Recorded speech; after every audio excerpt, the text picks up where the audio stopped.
November isn't just about turkey and deadlines. It's the month that helped me realize that I've changed significantly since I've completed my PhD. So, when I reflect on the year thus far, I remember the beginning of 2025, where I was frantically trying to get used to the post dissertation grind. I was so focused on the next project, the next goal, the next student, the next class, and I forgot to take a brief moment and enjoy the pause and this transition in my life.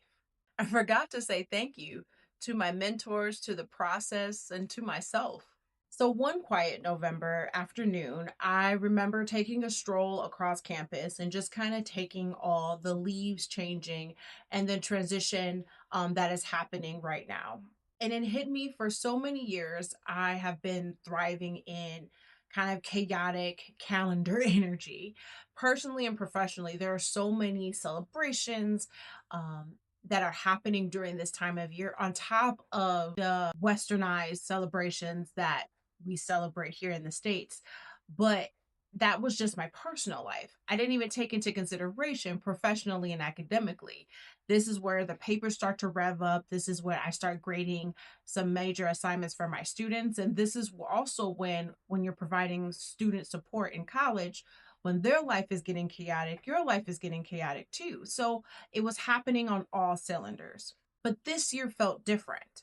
And I don't want to put all of the stock in my external environment changing, such as switching jobs and also completing a PhD, but those are significant factors. I also want to give myself some credit too. I saw myself breathing a little bit easier, managing stress, and also practicing my favorite word, no. And that realization really did feel strange. You spend so many years surviving, just trying to keep your head above water, that you forget what it's like to just kind of exist. So, gratitude now has been my reset button.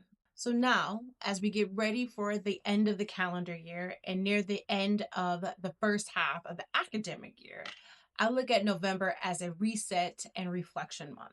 Right, 10 things, 5 things of what I am grateful for, and 5 lessons that I've learned.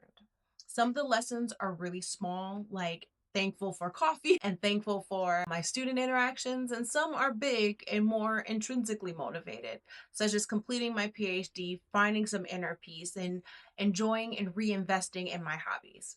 Gratitude doesn't mean that things were easy peasy lemon squeezy. Gratitude means that you appreciate the growth that you have right now, and you get to see that manifest itself in different things. As you close out your semester and your calendar year, I encourage you all to take that time to do that for yourselves. You'd be surprised at how much you've overcome. And remember, you've made it through 100% of your bad days thus far. So give yourself a pat on the back for that. I am already rooting for you because I am such a fan, and I am so gracious that you found time out of your busy world to watch this video and interact with it. We got this.